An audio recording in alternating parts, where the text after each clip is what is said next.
പുതിയൊരു വീഡിയോയിലേക്ക് എല്ലാവർക്കും സ്വാഗതം.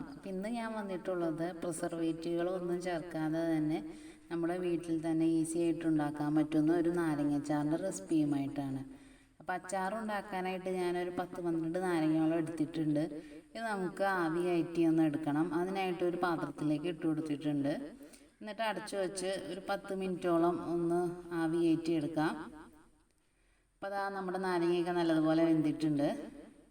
ഇതൊരു പാത്രത്തിലേക്ക് മാറ്റി കൊടുക്കാം.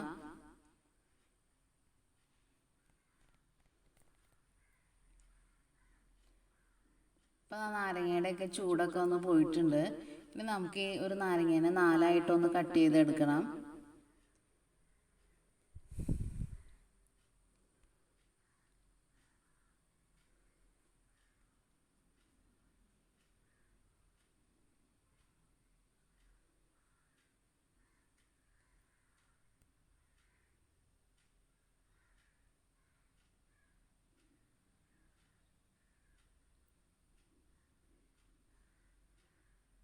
അപ്പോൾ അതാ നാരങ്ങയെല്ലാം നല്ലതുപോലെ കട്ട് ചെയ്ത് എടുത്തിട്ടുണ്ട്.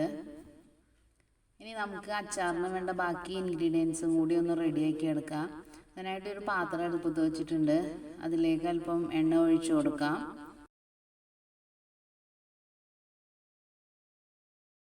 എണ്ണയൊക്കെ ഒന്ന് ചൂടായി വരുമ്പോൾ ഇതിലേക്ക് കുറച്ച് കടുക് ഇട്ട് കൊടുക്കാം.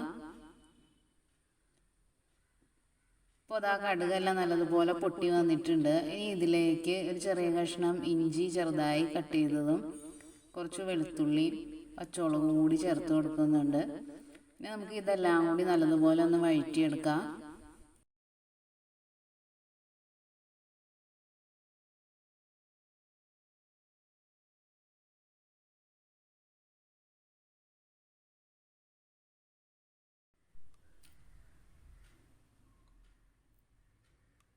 ഇനി ഇതിലേക്ക് ഒരു 2 ടേബിൾ സ്പൂണോളം ഉലുവ വറുത്ത് പൊടിച്ചതാണ് ചേർത്ത് കൊടുക്കുന്നത്. പിന്നെ ഇതിലേക്ക് ഒരു ടേബിൾ സ്പൂൺ കായപ്പൊടിയും ചേർത്ത് കൊടുക്കുന്നുണ്ട്.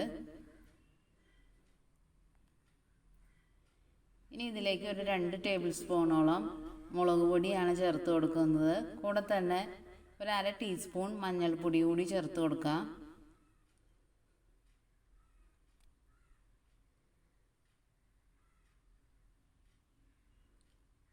എന്നിട്ട് ഇതിൻ്റെയൊക്കെ ഒരു പച്ചമണം മാറുന്നത് വരെ ഒന്ന് വഴറ്റിയെടുക്കാം.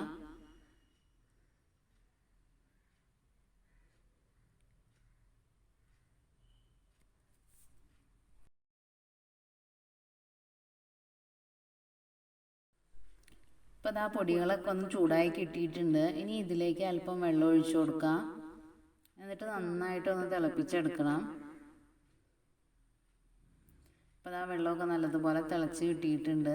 ഈ സമയത്ത് ഇതിലേക്ക് ആവശ്യത്തിനുള്ള ഉപ്പും കൂടി ചേർത്ത് കൊടുക്കാം. കൂടെ തന്നെ 2 ടേബിൾ സ്പൂണോളം പഞ്ചസാര കൂടി ചേർത്ത് കൊടുക്കുന്നുണ്ട്. ഇനി നമുക്ക് തീ ഓഫ് ചെയ്യാം. എന്നിട്ട് നമ്മൾ നേരത്തെ കട്ട് ചെയ്ത് വെച്ചിരുന്ന നാരങ്ങ ഇതിലേക്ക് ചേർത്ത് കൊടുക്കുന്നുണ്ട്.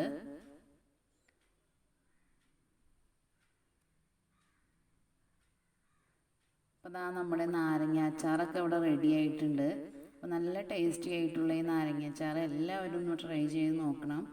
വീഡിയോ ഇഷ്ടമായാൽ ലൈക്ക് ചെയ്യാനും ഷെയർ ചെയ്യാനും സബ്സ്ക്രൈബ് ചെയ്യാനൊക്കെ ഒന്ന് മറക്കരുത്. അപ്പോൾ നമുക്ക് മറ്റൊരു റെസിപ്പിയുമായി വീണ്ടും കാണാം.